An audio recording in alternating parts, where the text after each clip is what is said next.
podcast listener. Even if you are alone in your entrepreneurial journey, know that today, right now in your earbuds, you are joined by thousands of entrepreneurs from all around the globe seeking to grow better, more profitable, location-independent businesses. If you'd like to learn more about what we do and download our entire back catalog, check out tropicalmba.com.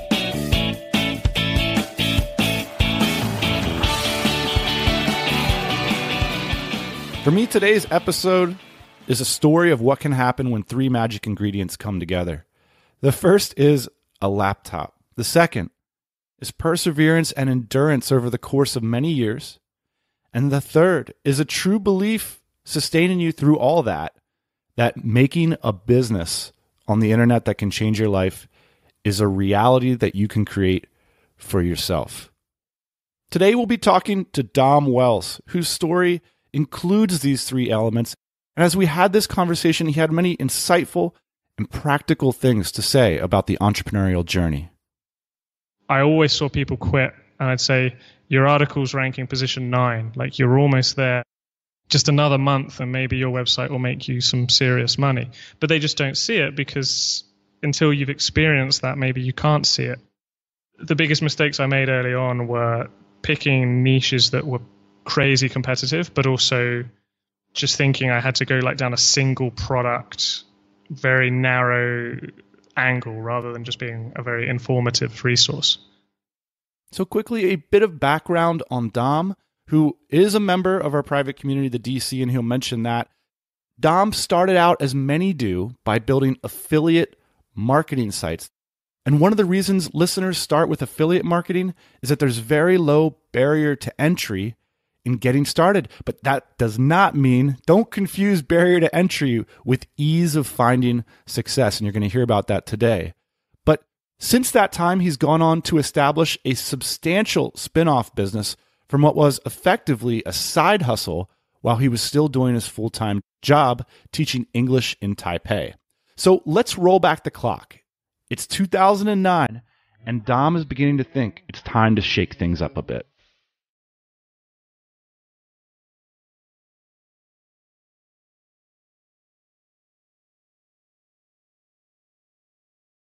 Teaching English in Taiwan is great. It is very much comfortable and something you can do and have a very easy life. But I thought in 10 years' time, I'm probably still going to be comfortable and easy and still making that $1,500, $2,000 a month. And I kind of wanted something more. But at the time, it was like 2009. The global economy was, not doing very well. I wasn't really sure. Did I want to stay longer in Taipei? Did I want to go home and try and do a master's? Did I want to figure something out? My parents were saying, if you've got a job there, you might as well stay because there aren't any jobs back home in the UK. I was 24 years old, I think. So I was in a position where I was very comfortable, but I didn't really know what to do with myself. And my girlfriend at the time, who's now my wife, she bought me a couple of Rich Dad Poor Dad books, and I thought, well, I'll give them a go. Not really interested in this kind of thing. I didn't go to business school. I don't know anything about running a business or even coming up with a good idea or anything. It said basically successful people, instead of thinking why they can't do something or whether or not they can do something, they just ask themselves how they can do something. And while that's a little bit of a it sounds like a little bit of a wishy-washy answer, when you do start embracing that kind of mentality, you do tend to just start asking questions and you start to be a bit more curious. You start to explore different business models. And for me, it was a case of that's where I started thinking, well, maybe I can do something. What can I do? Should I learn about stocks? Should I learn about real estate? One of the next books I read was The 4-Hour Workweek, which I'm sure everyone listening to this is familiar with. And that was much more of a blueprint. Again, I still ended up finding my own route. The message was just kind of learning to figure out for yourself how you could start to go about achieving what you wanted to achieve. I recently read Rich Dad Poor Dad, Tom, and I was struck by how you're left at the end of the book basically thinking, I agree with you, but what do I do? Yeah, yeah. And I think that's probably one of the biggest criticisms of the books is that essentially you end up just buying his next book because you think, well, maybe the answer's in that one. I guess I flirted with different things for a few years. It was actually shortly after I read 4-Hour Workweek, which I really started to get traction. And it was kind of by accident. I remember I was thinking about lots of different business ideas or muses, as Tim called them. And I was still really suffering a bit of paralysis analysis. One day I saw what was clearly a scam advertised on the internet. And I was thinking, I think because I had this kind of business curiosity at the time, I was thinking, how is this scam working? Why is no one calling out the scam? Like, I thought, how are they allowed to advertise scams online? I guess I was kind of naive. What did it look like? It was one of those ones that I don't know if you remember. They were pretty prolific back in 2011, 12. It was like a fake news article, and it said, you can get paid just for posting links in Google. And then they had all these fake comments at the bottom saying stuff like, oh yeah, I bought the pack yesterday, it works. And I think you have to sign up for like $50 or something like that, and you get this pack, which is just nothing. I kind of researched it, and I actually stumbled across a website by someone who is now one of my best friends, and he runs a website called I'veTriedThat.com. And the premise of his website is he tries scams so that other people don't lose money. And then how he monetizes that. What's his name? Steve Rosinski, spelt with a W and then a bunch of letters afterwards that I can't pronounce. So Steve basically was like, look, this is clearly a scam, but if you want to make money online, I'll teach you how. So it's kind of that. That's his hook, I guess. So I signed up for his free 7-day email course. The 7-day course teaches you about affiliate marketing. It's basically a content website, which is just, rather than a website where people are going to the homepage to sign up for a service or they're going to the shop to buy something, a content website is basically a website where people are going to the website because they're reading an article, like maybe a blog post or a review or a guide. And they found that article maybe on social media or maybe predominantly through Google. So an affiliate website is just a type of content website where rather than plastering ads all over the page, they are reviewing products. So Amazon is the easiest one to understand.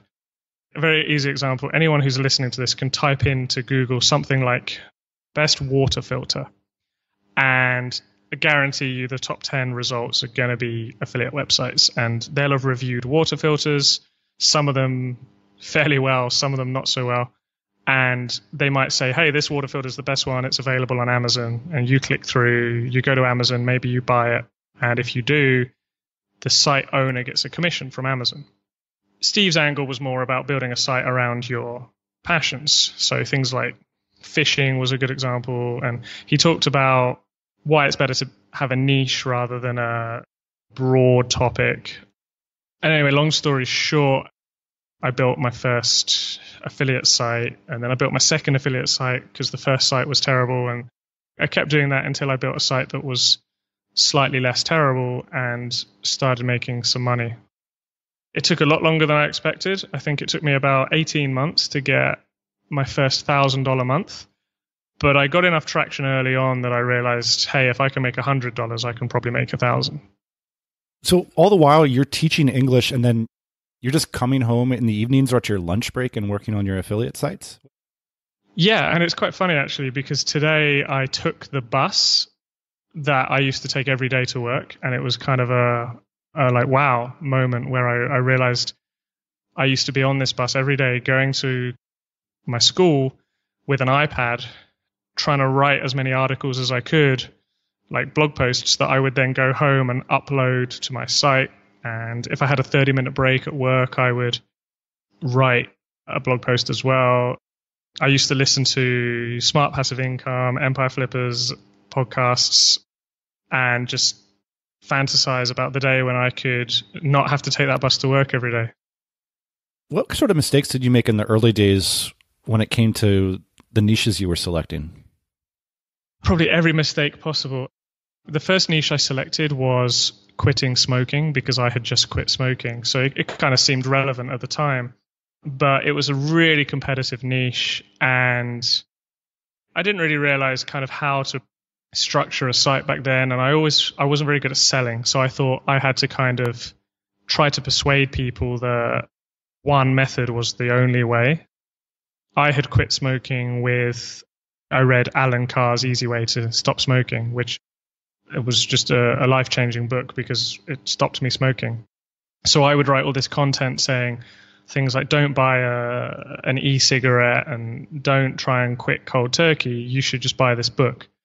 Whereas what I really should have done was just built a big website with lots of different information saying, hey, this could work for some people, this could work for other people, and just made it really information heavy rather than salesy.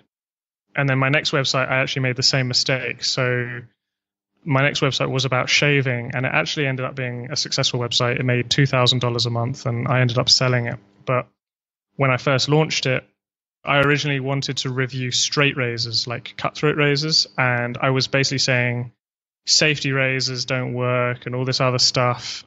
And then later I realized, well, actually not necessarily. Some people prefer electric razors, some people prefer safety. So basically I stopped trying to be persuasive and more just like, hey, this is the information that you might need. And when I did that, my website started getting a lot more traffic and people bought a lot more things through my affiliate links. The biggest mistakes I made early on were picking niches that were crazy competitive, but also just thinking I had to go like down a single product, very narrow angle rather than just being a very informative resource. Do you remember the moment when you decided to quit your job? Yeah, there were two moments actually. There was the moment where I actually did, and the moment where almost 1 year to the day before I did, where I said, I promise myself that a year from now, this won't be a problem anymore. What was the problem? Chinese New Year was the problem. So basically, when I was teaching English, I didn't get paid a salary. I only got paid for the hours that I worked. And February was always quite expensive for me because Chinese New Year was about 6 or 7 days off work. And then February 28th is a national holiday in Taiwan. And Valentine's Day, of course. And my partner, so then girlfriend, now wife, her birthday is February 22nd. And when you're not working, you tend to be spending more money on alcohol. So basically, my February payday was about 22,000 NT, which is probably 700 US. And my rent was like 15,000 NT. So I basically just lost money that month. And I remember just being really frustrated with it because at the time, that was February 2013. So at the time, I had been on this kind of affiliate marketing adventure for about 6-ish months, and I was only making $100 or $200 a month US. So I was really frustrated. And I was like, okay, a year from now, this isn't going to be a problem. You're going to be making enough where you can quit if you want to. And then January, so the next January, so 11 months later, my school owner actually retired and shut down the school that I worked at. So I kind of got what I wished for, just not for the right reasons. Actually, back then I was making 500 US a month now, so still not quite enough to support myself full time. But I didn't want to change schools because I'd probably have to pick up more hours. So I was in this situation where I was like, well, I'm not making enough to fully support myself online. I don't want to get another full-time job, so I don't really know what to do.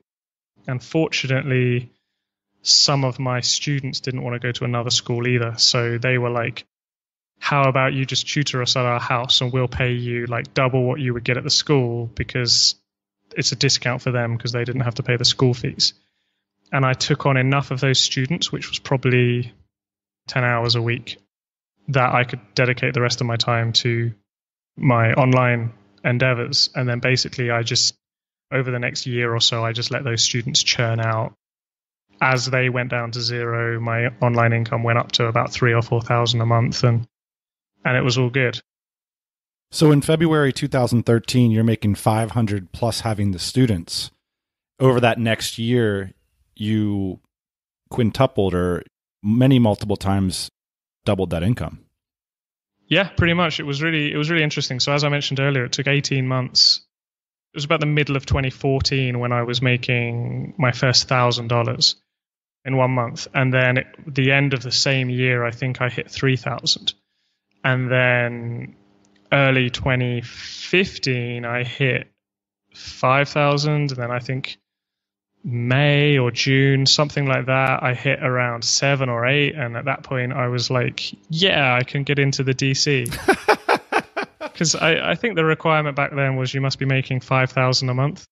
I signed up and got in, and then I was at the next DCBKK. Yeah, I know you know a lot of affiliate marketers. How important was the fact that your living costs were relatively low in this whole equation? I mean, could this story have happened had you been based in the UK?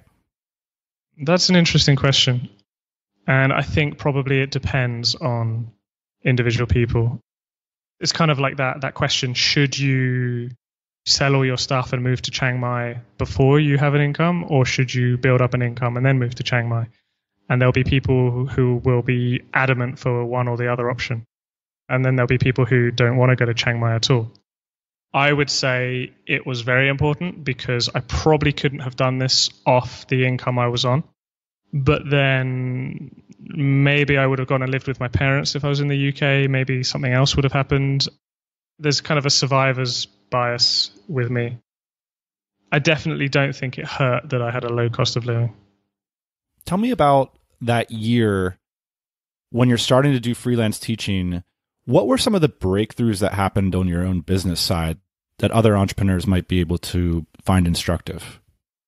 There's the mindset side of things and the fact that I had more mental bandwidth to focus on my business. And then there's the actual things that happened as a result of that. So I think the mindset things were basically just, I had to make it work because I was literally earning just enough to survive every month. I wasn't just dedicating myself to writing articles and doing outreach and SEO and all of that stuff. I had a lot more time to actually reflect on what I should do. And I don't really know whether that worked or not. I just think that's probably something that helped. I think once you do something long enough, you just start to get a bit of traction. Like I remember one day I decided to write a review of Flipper.com, and it wasn't a particularly positive review. Just jumping in here for a tiny clarification. So Flippa is a platform where people buy and sell websites, businesses, domains, and apps, and all things related to internet business. I think it's fair to say that over their history, they've focused on transaction volume and serving the lower end of the market, which is to say there's a lot of assets on there that aren't established or even in many cases don't have revenue. So Flippa.com is distinguished quite a bit from a platform like the Empire Flippers, for example, which focuses more on businesses that are cash flowing and established. The idea was, at the time I was doing human proof designs where we were selling done-for-you affiliate websites for people. And so my angle was kind of like, Flipper's good, but you might get ripped off by a scammer. Why don't you buy something from us instead? And Justin Cook from Empire Flippers, he left a comment on that review. And it was the first time someone that I'd heard of had left a comment. And I was like, wow, I've made it. And so I reached out to Justin, and Justin actually was pretty awesome because he said, hey, yeah, I like what you're doing. Maybe we should have a Skype call sometime. And Empire Flippers weren't about to start promoting me or anything, but Justin did point me in the right direction of a bunch of other people I should try and connect with, such as Tung Tran, Spencer Hawes, John Haver, Doug Cunnington, a few other people in the space, basically. And again, he didn't write me any introductions or anything, but he kind of gave me the belief that if I just reached out to these people, I would start getting connections. And I did. And of course, some people were way too busy. They didn't give me the time of day, but other people did give me the time of day. And from there, I basically just networked my way to getting a lot more success and people mentioning me and allowing me to do guest posts for them. All right, there's two things in there I want to dig into. I want to get to the networking stuff, but there's an important strategic or technical change you made there where you went from building affiliate sites to building tools for those who are building sites. Can you talk about that? I guess it's kind of the whole don't dig for gold, sell shovels thing. I didn't really initially approach it that way. I think later on when I heard someone say that. I thought, oh, I'm doing that. The story where that started was I actually sold a website on Flipper for about $1,000. And I thought, oh, I liked that. I'm going to try and do that again. So I spent a lot of time on Flipper, and I realized that there were a lot of people buying these kind of junk websites, these kind of starter websites that weren't really starter websites. They were just cookie cutter garbage websites that would say like, hey, buy this site and you'll be a millionaire tomorrow. It's turnkey, that kind of thing. I was kind of thinking, why are people buying these garbage starter sites? And then I thought, well, maybe it's because they're looking for starter sites and that's the only thing that's out there. So I got the idea to just create actually legit starter sites instead. They were real sites in validated niches with a little bit of content on them and some keywords researched. And that was kind of the idea behind that. And so that was the business where I went from just doing affiliate sites to like kind of doing services for affiliate marketers. What happened when you started doing that? Not a lot. For the first 6 months, I made the mistake of selling on Flipper, and I was competing with people who were promising the moon. And I was saying, hey, if you work hard, you might make $500 a month in 18 months, just like me. So I also realized people didn't understand the value in my sites. I started just blogging more and content marketing on my own site and selling them on my own site. And that's where I kind of started with the networking and the outreach and everything. It seems like a lot of affiliate marketers get into it because they want to sit behind a computer and they don't want to be bothered by people and bosses and stuff like that. Now, how important of an element is networking to having success as an affiliate marketer?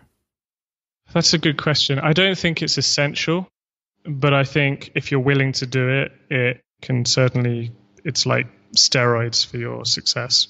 I know a lot of people who, internet marketers in general, but specifically affiliate marketers, are very introverted. And I certainly didn't get into internet marketing so that I could come on a podcast and talk about my story.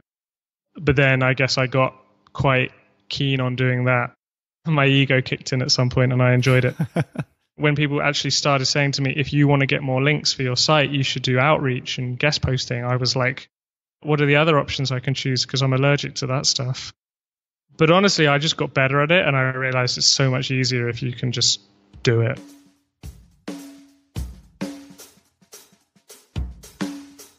This week's show is sponsored by, wait for it, the Dynamite Circle, or the DC. Yes, often mentioned on the show, but rarely explained. So give me a minute to walk through some of the highlights. The DC has been around for over 8 years and is a private community for established entrepreneurs. There is an application process. It's not super intimidating, but we want to get entrepreneurs in there that are the right fit. And that's not because we're elitist or swanky. It's just to make sure that every member has skin in the game, because first and foremost, the DC is a community of peers.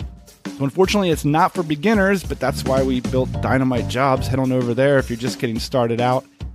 And if we feel your business wouldn't get a lot of value out of being a part of the DC, we'll let you know up front. So here's the thing. We just opened up our ticket sales for DC BKK, our long-standing and I gotta say pretty awesome event at a 5-star hotel in Bangkok, Thailand.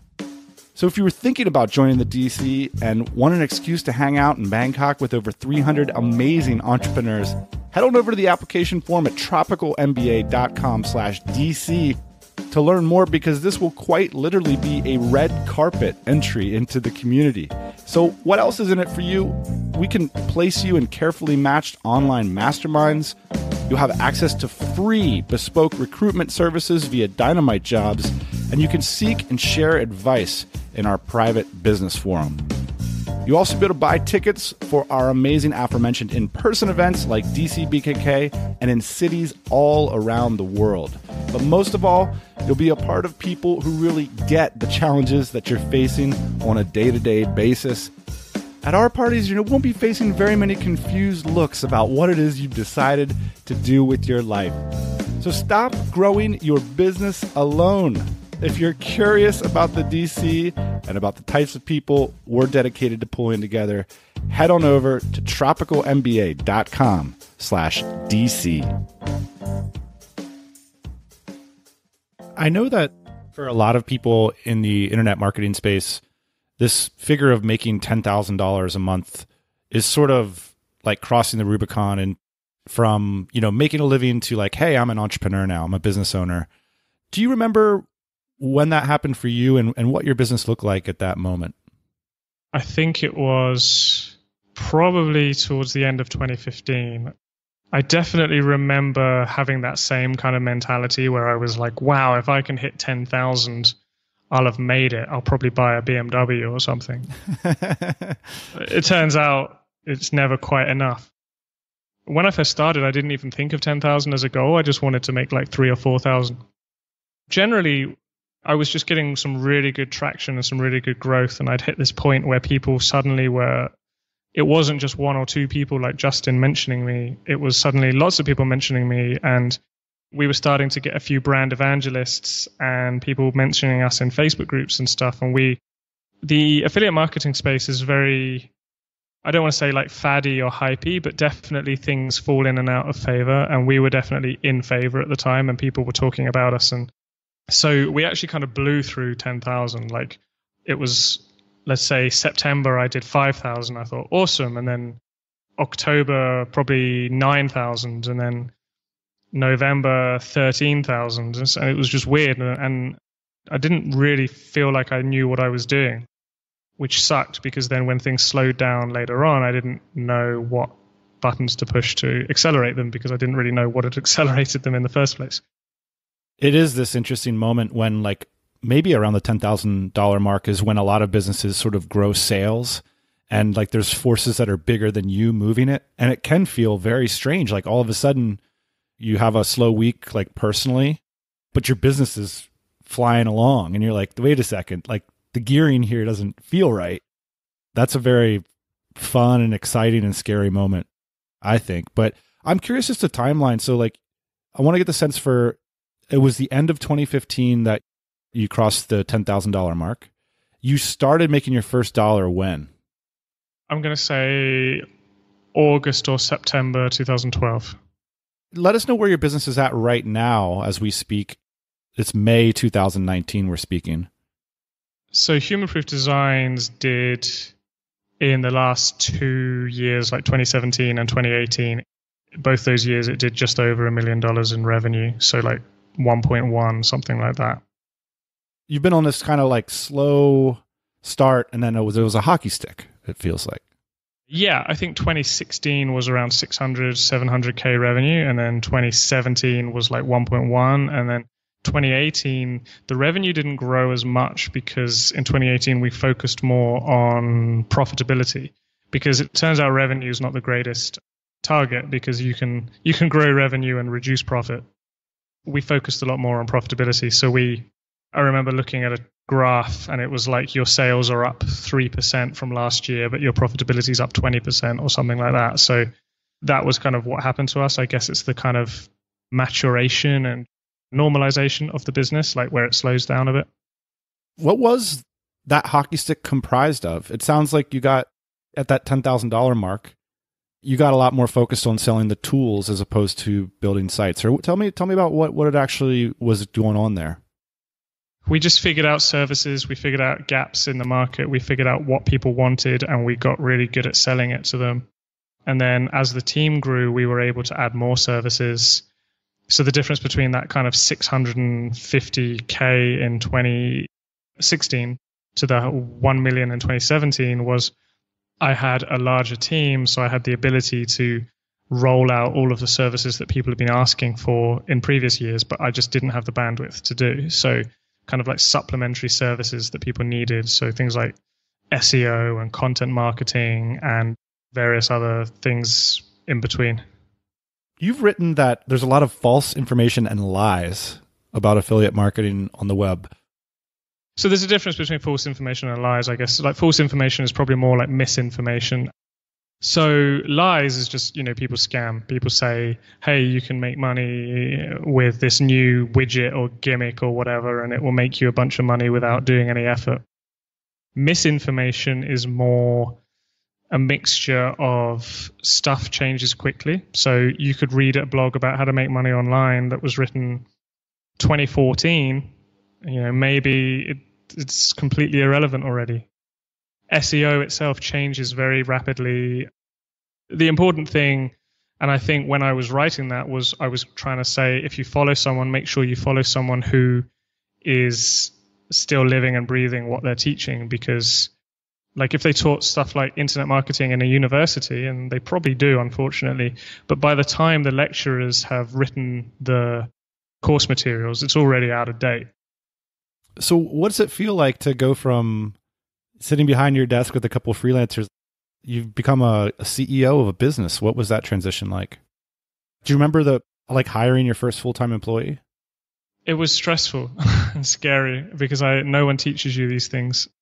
There was this fear, what happens if I hire someone and I'm not able to turn that income into increased sales? So if I'm making, let's say I sell a site for $1,000 and I'm making 800. If I hire someone and now I'm making 300, what if I'm not able to use my time to scale that into more sales so that I end up making more profit in the long run? What happens if we go out of business and I then have to fire that person? It's a weird transition, and it's hard because at least for me, because I didn't really know what I was doing, and I had this huge financial burden.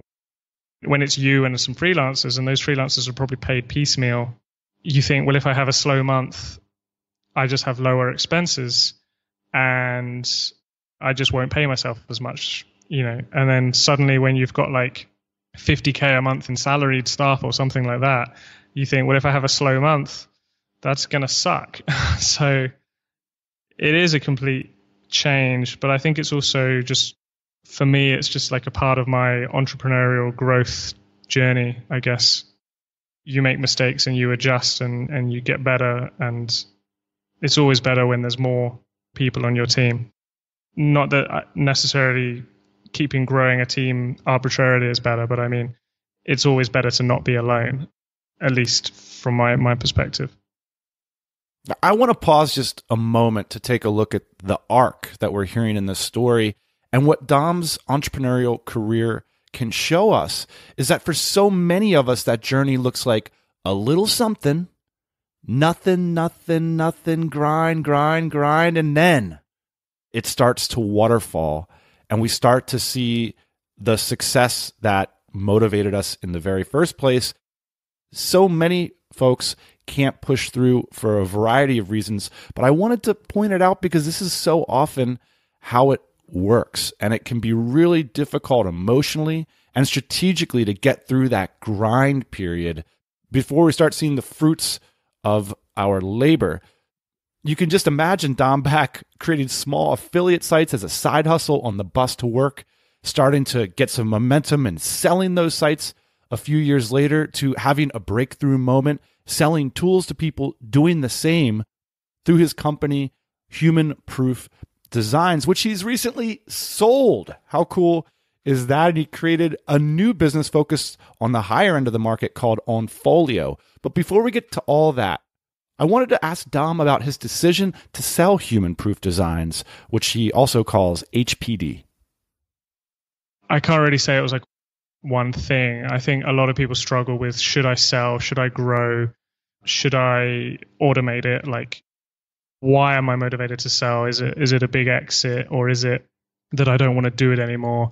Or is it I've grown it as far as I can? I think you've talked about this in your book, I think before the exit, where you mentioned some people just kind of hit the peak of their competency. So maybe you can grow a business to $1 million, but you don't have what it takes to grow it to 2 or to 10 or whatever. And so I think for me, I had all of the above.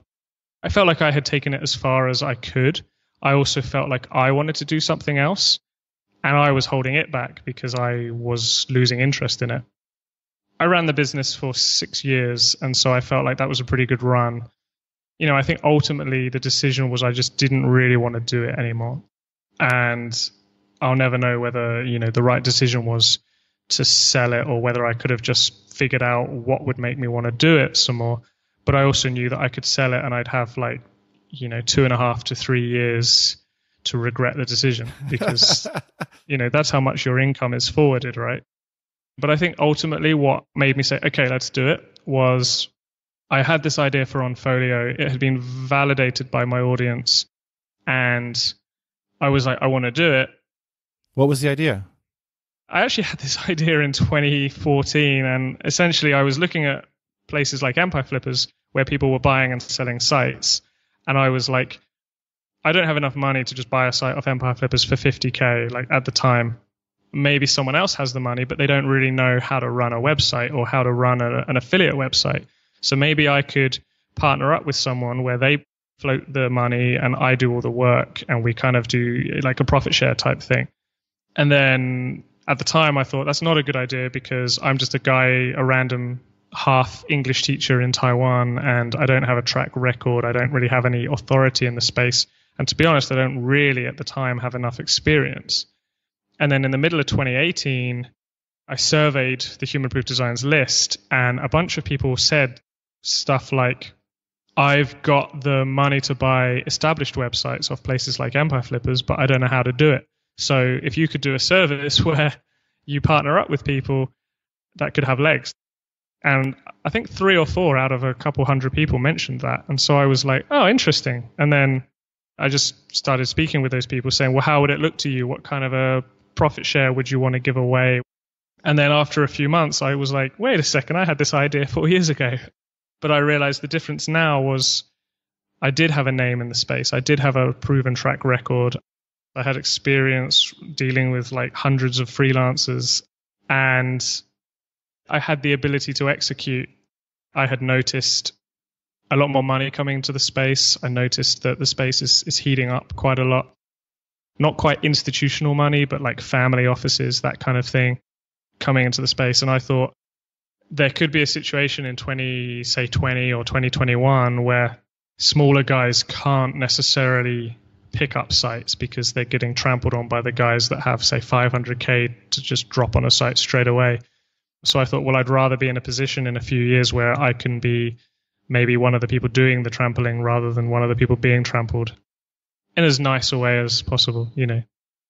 Strategically, then, your perspective is that the new business that you have evolved into OnFolio serves the market at a higher level than the business that you sold, which serves, I think it's fair to say, Human Proof Designs focuses on individual solopreneur affiliate marketers?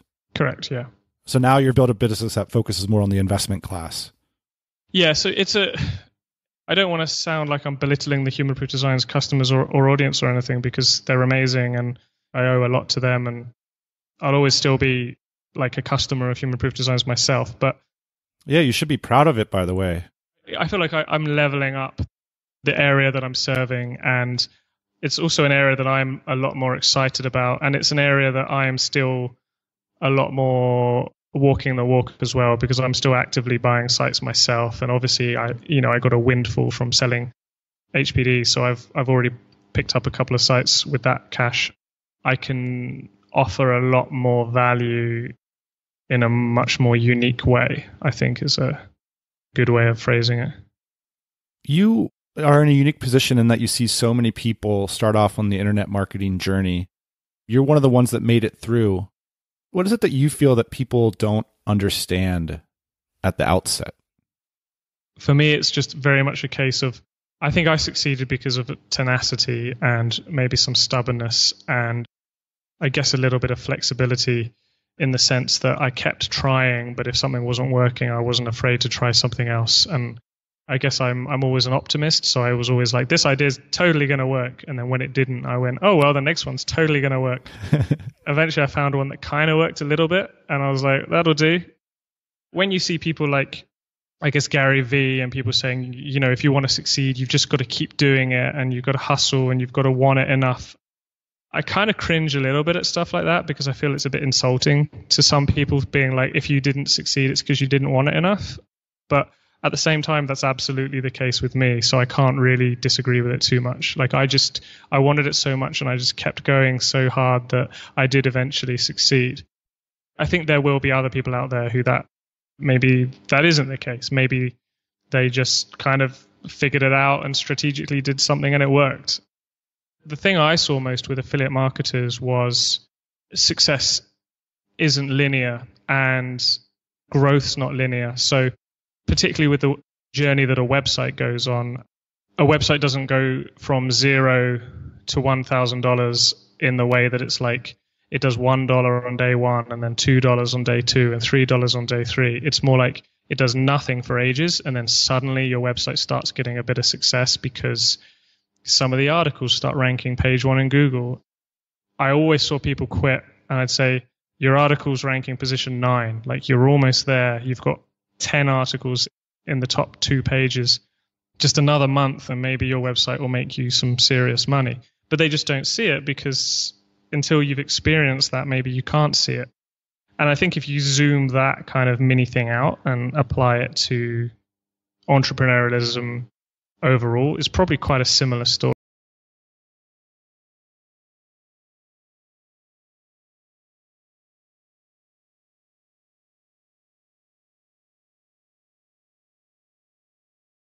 Trends, Dom. I mean, affiliate marketing is always, like you mentioned, a very trendy space.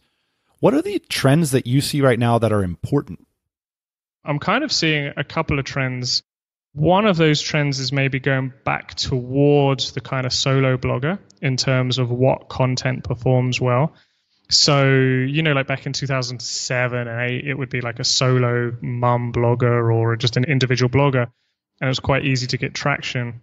And then the trend was kind of towards more industry publications or just like more anonymous content and this kind of like generic affiliate content. And in some ways, I see that is still always going to be there. And big teams, wellnessmama.com comes to mind because I was looking at it earlier today, like where it's still got this kind of individual blogger feel, but it's very much a big team and they have like medical boards reviewing their content. But then at the same time, I'm seeing a lot of traction with these individual bloggers who are just blogging about their hobbies and their passions, and they're starting to get a lot of traffic on other platforms such as Pinterest. Maybe that's just where I am with a lot of my websites, so I see that more. And I think overall, as is always the case, content quality is always needing to be improved. SEO quality in terms of like not spamming your sites is always something that's going to need to be improved. It's a lot harder now to kind of put out these half-assed websites and just fail your way to the success. I think you need to focus on just doing a much better job, because if you don't, then someone else is going to do a better job and they'll overtake you. It feels like, tools and platforms for buying and selling businesses have added transparency to the affiliate marketing space. Would you put it that way? Yeah, for sure. I think the space is not yet kind of professionalized in the way that like other industries are, but a lot of these brokers and marketplaces and just quality blogs and conferences, there's a lot more transparency now. The quality of sites that you get on brokers now compared to 2 or 3 years ago is a lot higher, and of course they cost more now, but I think the money's a lot less risky because of you just know a lot more of what's going on in the background. If someone's going to start their journey today, do you feel like affiliate marketing is still a good opportunity? I do, but I think it's not the opportunity it was. It's not like the hot thing. Just like FBA probably isn't the hot thing, but FBA is still very much a viable business. Affiliate marketing is still as well. But it's going to take you longer to succeed, and I think people aren't going to be able to just throw up a website and throw up some backlinks and make a bit of money. I think you can still bootstrap it for sure. You're going to have to go at it with the mindset of, I want to succeed and I'm going to do it the right way. And it might take me 2 years, but I want to do it. Then, yeah, absolutely. That's still a viable business. I have a very difficult question for you now, which is, if you could think back to people that were in your position, getting started out or struggling through their first few years, paying the rent and things, what sort of advice do you have for them? I think maybe not so much if it's someone who's struggling to pay the rent, because I think if you're struggling to pay the rent, you should probably find a more immediate solution to that. But definitely people who are in a position where they're kind of sick of where they are and they want to improve their life. I would say you have to commit to it as much as you can, and whether or not that means doing 10 hours a day like I did, or whether it's just 2 or 3 hours a day, like whatever the maximum is. People have commitments and they have children and jobs and stuff, but when you kind of commit your mind to it and use all of your available mental bandwidth to focus on it, you do kind of start to align yourself with where you want to be. That will ultimately lead to you finding a way to get more time and finding you the right idea and the right business model for yourself. I do think your story is a fine representation of how this journey has been for so many of us. It is true that you do all this work with very little positive feedback at the beginning. And we're talking about, you're describing 10-hour days for years before anything viable is happening. What's in your mind that would make you do something so insane? What's sustaining your belief system while you're enduring these long work days? So what I did was I just kind of collected up these little wins and these little positive pieces of feedback and stored them in a confidence bank that I was able to take a withdrawal from whenever I felt like throwing in the towel. Just something small, like Justin Cook from Empire Flippers leaves a comment on your blog, or you suddenly get an affiliate commission in your account, or hey, look, that random keyword that you didn't really care about is on page 1 now. Just all these small little wins where if you put enough of them together, you do start to gain that belief, and eventually the bigger feedback does start to come in. That's definitely what kept me through the dark times. Dom, appreciate your time, and thanks for dropping by the pod to share your story today. No problem. Thanks for having me.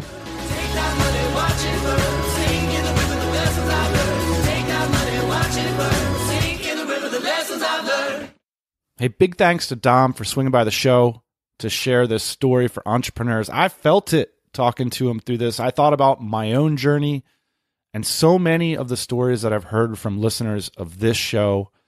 It's interesting to think, if you were to go back to Dom on the bus as the teacher and describe to him what ended up happening, it's both this weird mix of, on the one hand, a dream come true, and on the other hand, highly unpredictable. So entrepreneurship can be this strange mix of having to have the vision and the energy to get out the door and to apply your knowledge in everyday action and knowing that it's going to lead somewhere, but also you don't know where it's going to lead. You got to catch a break, or there's a tangential opportunity or something pops up as a result of your work that maybe doesn't look like where you thought you were going to go, and you take the opportunity and you take advantage of it.